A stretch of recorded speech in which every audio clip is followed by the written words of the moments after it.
So, as some of you likely know already, anti-trans feminist Germaine Greer has recently cancelled her talk, which was to be given at Cardiff University, following the starting of a student protest which began with Cardiff Women's Association, a student feminist society at Cardiff University. The protest started in direct response to Germaine Greer's stance on trans individuals, which is, put rather simply, that they do not exist and that supposed transphobia is a null issue and not worth addressing. Now, this has caused an array of responses from both sides of the discussion, and I'd like to discuss some of the thoughts I had on this and hopefully answer some questions as well as tackle some objections, which just sprung up during this whole debacle. Here is a rather well presented video from Fletcher, a member of the 2020 plus think tank, titled The Transgender Debate That Never Was. In the past week, the National Union of Students here in Britain cancelled a schedule addressed by author Germaine Greer. It did so in part because of Ms. Greer's stated beliefs about transgenderism, especially as they relate to women. The question for us here is whether representative bodies like the NUS should make a practice of effectively shutting down a debate before it begins. Well, first of all, no, that's not true. The NUS did not, in fact, ban Germaine Greer from giving a talk at Cardiff University. Rather, she pulled out willingly as she did not want to face an opposing opinion in the form of the protesters. Also, your title is misleading as it wasn't a debate that never was. It was a talk that never was. She in effect only wants to talk if she cannot be talked back to. She also feigned concern about having objects thrown at her, but she is hardly George Bush and this is not Baghdad. Cardiff Women's Association did start a petition to ban Greer. Said association being affiliated with the NUS, yet ultimately the university turned down their request. But if we are going to talk about the news, I wish you would at least do so correctly. At most you could say that the students protested Greer, the university rejected their request, and then Greer herself retracted her speech. That's all you can say actually happened. You can't claim that the NUS banned Greer, because they didn't ban Greer from Cardiff. So really you need to go and check things before you make a video, and double check them before you publish it. Clearly the NUS has a responsibility for its public podium. It should not, for example, be offering speaking opportunities to groups that promote terrorism or are apologists for terrorist activities. These groups call for the end of social cohesion, the overthrow of government institutions, and in their case, society has no qualms in saying you cannot have a public forum. But there are other ethical and moral questions about which the jury of informed public opinion has not yet come to a conclusion. And this is arguably true in the case of transgender issues. And this is relevant how? Speech promoting terrorism is not typically put on hold because people have come to an agreed consensus about it, but rather because it causes demonstrable harm. The fact that one person's terrorist is another person's liberator just challenges your sweeping generalization, as it is little more than presuppositional thought on your behalf. Much of the recent press and media coverage about transgender here in the UK has related to the cases of children who are apparently unhappy with the gender that nature has assigned to them, or with the parents of these children who want to find some sort of realignment on their behalf. But what some are calling gender confusion is often a part of the normal gender development of a child. Children and teenagers experience a wide range of questions and emotions about their gender roles as they grow and develop. For some children, of course, that inner experimentation will give rise to outward forms of behaviour that are at odds with their gender. Does that mean that they would necessarily benefit from gender realignment? Well, it may simply mean that they need the support of empathic, wise and patient parents who understand that gender identity is, in most children, a fluid thing, at least for a time. Of course, there will be individual cases of children who exhibit prolonged forms of behaviour that are at odds with the norm. These children need to be treated with respect, with compassion, with empathy. And as I have pointed out every single time this has come up, to every single person not yet privy to knowledge on trans issues, no child, I repeat, no child is put through gender reassignment surgery as trans individuals and trans parents and trans aware individuals more than anyone else know about the development of gender and its fluidity.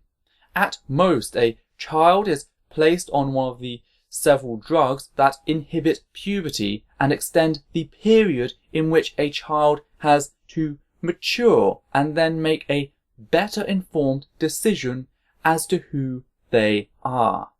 Fact is that public consensus means nothing in the wake of both physiological and psychological evidence. Reality is not a popularity contest, but all this is pretty irrelevant to discussion anyway. Why? Because Germaine Greer's transphobia does not stem from the topic of children exploring their gender identity. Rather, it is the denial of the existence of trans individuals and the claim that the extortionate levels of discrimination they face daily is non-existent. So why are we discussing trans children when that's not even the topic? But a society that refuses to call anything normal is self-evidently a society without norms, an important part of identity and culture. It's a society which in the end weakens itself because, by default, it treats exceptions as norms. And here is the semantic fallacy of equivocation coming into play. On one hand, we have normal in the purely statistical sense, i.e., Caucasian individuals in the UK, statistically speaking, are normal. Non-Caucasian individuals in the UK, statistically speaking, are abnormal. Then we have the exact same word in the colloquial context, which is being synonymous with natural and therefore is a value-burdened remark in our society. I mean, just repeat the previous phrase, yet without the qualifiers of statistically speaking, and you reveal the issue. By refusing to utilize normal in the colloquial sense, we are not challenging the statistical norm. All we are doing is avoiding language which has become emotionally charged with negative connotations when dealing with trans individuals due to the nature of human beings. But again, all this is rather irrelevant to the topic. On issues like transgenderism, organisations like the NUS should at the very least recognise that there is as yet no public consensus. They should allow honest, though not intemperate, debate. To disallow open debate is to practice a form of intellectual fascism, the basic tenet of which says, I deny to everyone else a right that I defend for myself, the right to freedom of expression and belief. I'm Fletcher. Thanks for watching. And yet in science there is a pretty decent consensus, and that consensus is that trans individuals exist, transitioning helps, and transphobia, as well as trans ignorance, can actually kill people. Now this all sounds vaguely familiar, as I've heard people attempting to shoehorn their unscientific beliefs into position via the claim that there is some lack of consensus. It all comes back to me. Okay, so let me get this right. You're saying there's three aspects, three meanings to evolution, or right. theory of evolution, and what you're saying is the first two, as we discussed, they're fine. There's a general scientifically consensus. you wouldn't find. I mean, I haven't found a scientist that disagrees but with it's that. the third meaning which there's problems in, which is that everything on Earth has evolved via a common ancestor, and it all goes back to a single cell which it all originated from. The tree of life. So basically, the tree of life, okay. all of that. The fact is that what is happening here is even worse. You see, these religious fundamentalists went on to quote my scientist and pretend that the theory of evolution was unsubstantiated beyond its proposed mechanisms. At least they had the decency to appeal to authority. You, on the other hand, rather simply said, no, social consensus is what matters. Now, in the US, over 40% of American residents believe that the Earth was created around 10,000 years ago, displaying not just a lack of consensus, but a clear-cut problem for the field of academia in America. This lack of consensus is not reason to harbour creationism in US schools and allow members of Answers in Genesis undeniable access to students across US campuses. It's not right to silence them, but neither is it right to force universities to harbour them. See, I've made this grave mistake before, thinking that someone's refusal to host is the same thing as silencing them. It's not. Greer has in no way been silenced, as shown through the fact that she's rather verbal in the news recently. This is not a freedom of speech issue. This is a platforming issue. So she still has the news, book writings, and of course social media. Greer is anything but voiceless, so this is not some censorship ploy. She can say what she wants, but others can also deny to host her voice, with or without protest. But what about obligation? Should universities be obligated to host every speaker that comes their way and asked to do a presentation?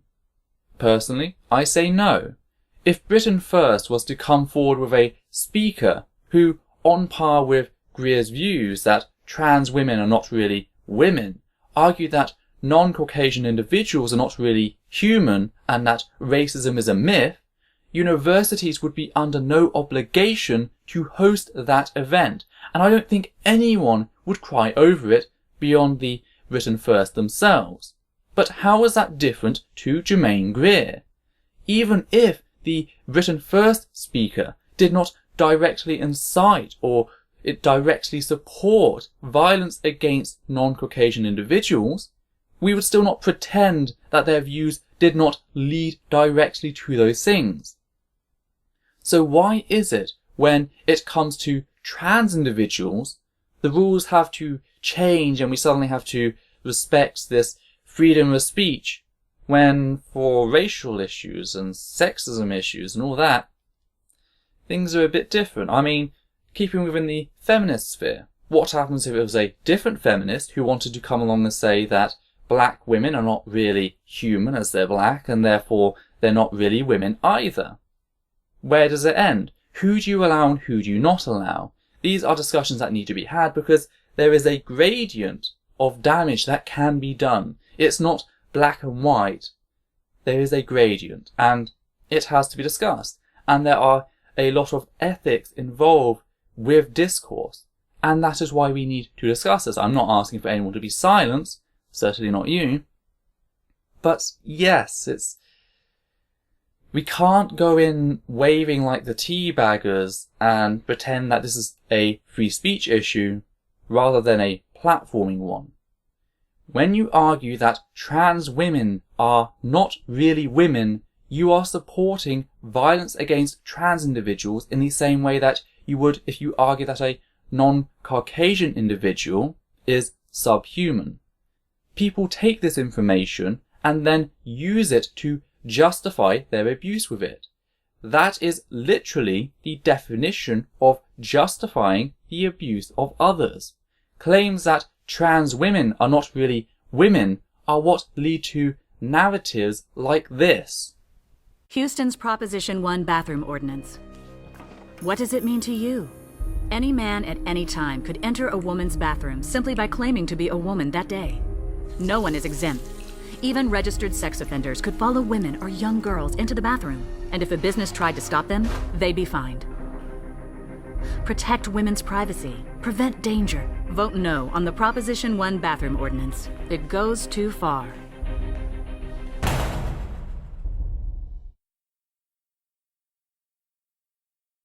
And just to be clear, an extended analysis of their channel revealed that they're not talking about cis men taking advantage of the system. They are talking about trans women as the man. Also, this campaign for Houston was directly responsible for the failing of the HERO Ordinance. The ordinance did not pass.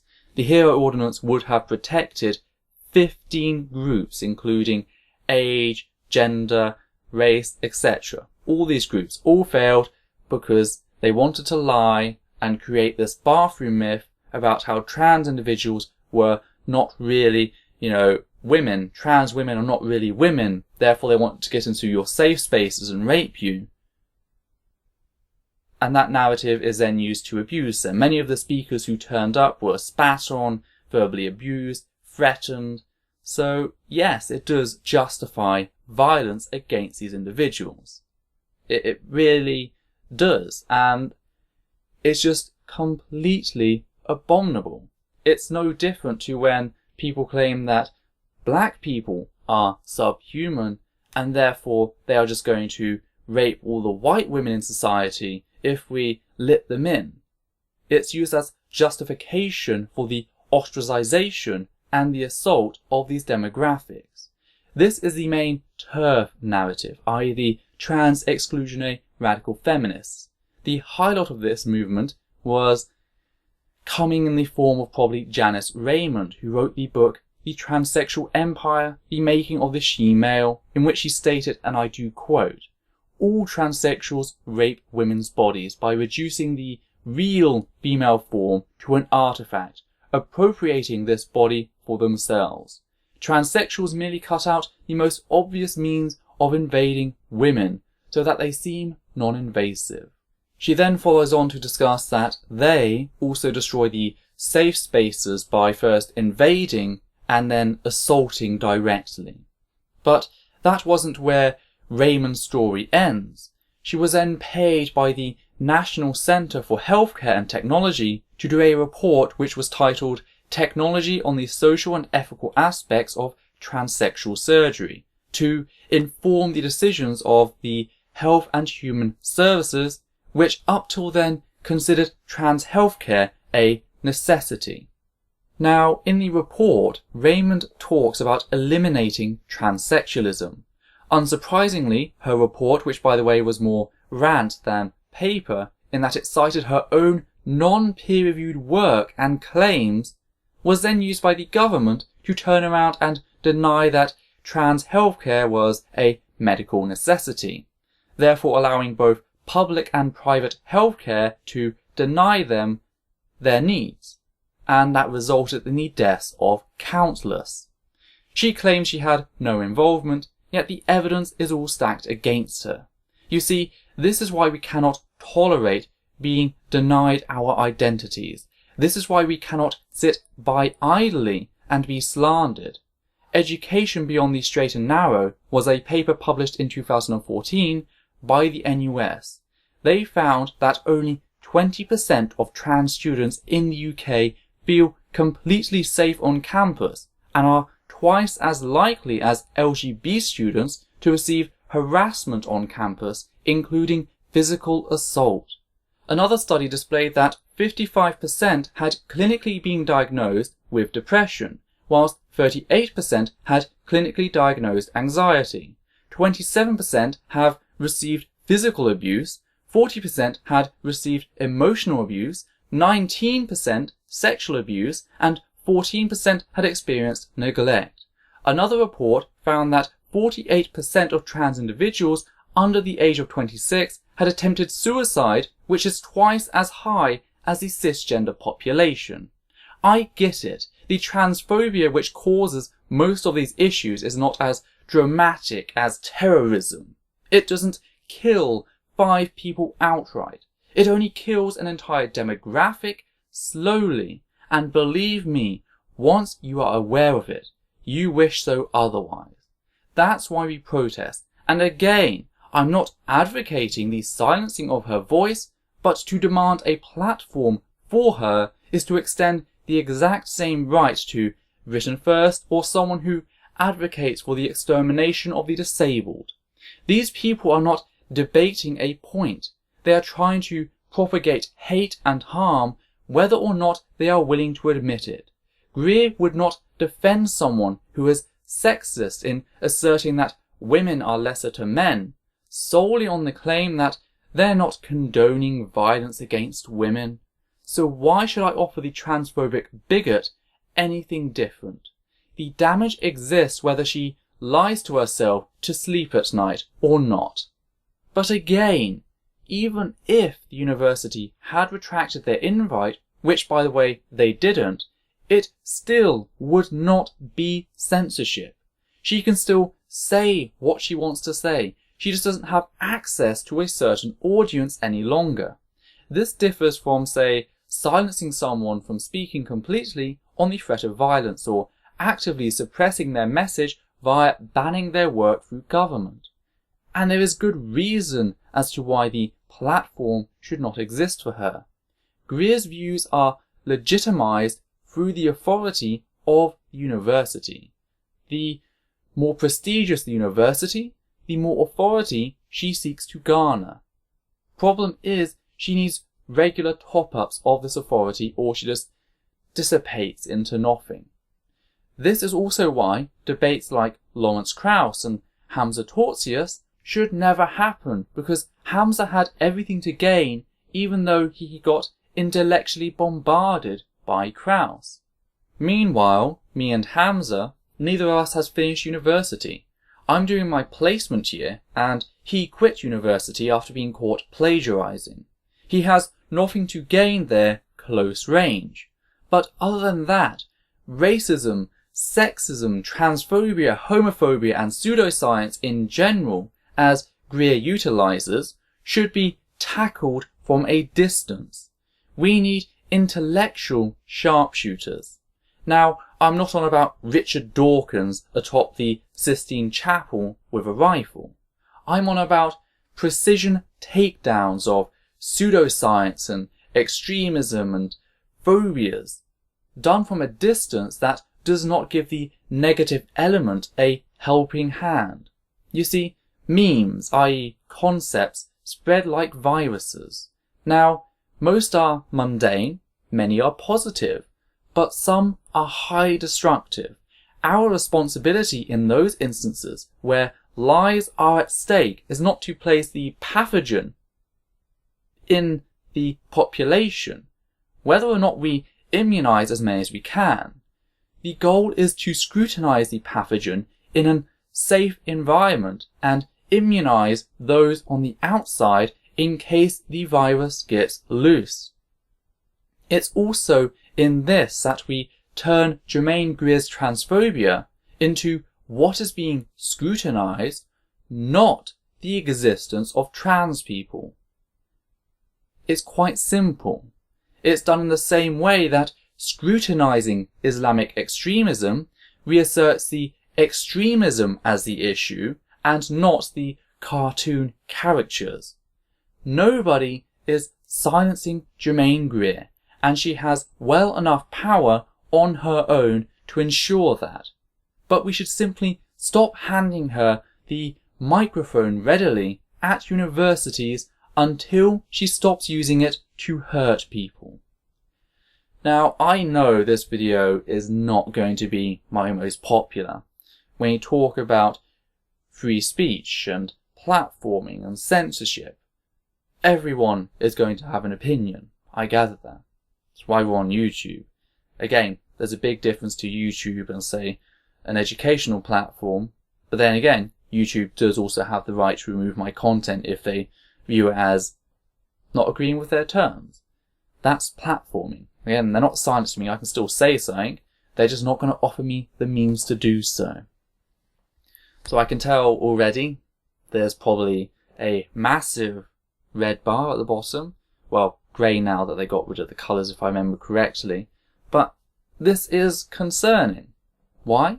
Because just before doing this, I came across a petition which is gaining some speed, it's not broken 1,000 yet, to exclude the T from LGBT because the trans ideology, as opposed to the existence of trans people, is too aggressive and leads to the rape of women. That was their actual argument. But they're not trying to justify violence or exclusion of trans individuals by stating that trans individuals and their trans ideology leads to them raping women. And the fact is, it's not an insecurity, it's not a null fear, because this happened before. Following the Stonewall riots, which were predominantly led and started and kicked off by trans women of colour, the things that happened to the trans community there were atrocious. The TERFs came out and stated that these trans rapists, these, secret, perverse intruders in our lesbian bathrooms, society will never accept them, we should exclude them. And they did. They pushed us to the side. Over the years, trans has slowly fought its way back in. And thankfully there seems to be some tipping point, at least within the feminist movement, because trans-inclusive spaces within LGBT plus societies and feminist societies are becoming more frequent, thankfully. But there's still always that concern that things can go backwards. Like, for example, with the HERO Ordinance. Because the HERO Ordinance was passed. It was passed by the City Council. Then someone threw up a big fuss. It went to the Texas High Court. They said, remove it, put it to a ballot. They put it to a ballot, and then instantly people came out, trans people want to rape your women and your children. The bill failed. These are real concerns and they're actually hurting people. These are things that are actually affecting lives at the moment. And again, it's always the same lies. It's always the same slander. And to see the gay community doing this, it's equally disturbing because, the same lies about how the gay scout leader is going to rape your kids. How long has that been around? How long did it take you to overcome that? And before that, it was, still today actually, because race is still a big issue, it's the black man is going to rape your white women. These are big issues and they need to be tackled, and they need to be tackled from a distance. They need to be scrutinised. Not the existence of trans people, or the existence of women, or the existence of black people. That's not what needs to be scrutinised. The phobia, the hatred, the bile which is used to justify violence against these demographics, that is what needs to be scrutinised. That is what needs to be challenged. That is what needs to be put in check. So, can we please move the conversation away from the existence of trans individuals to tackling transphobia? Can we at least mature as a society to that extent? It's a lot to ask, but it's something that needs to be done, and I say we get on and do it now.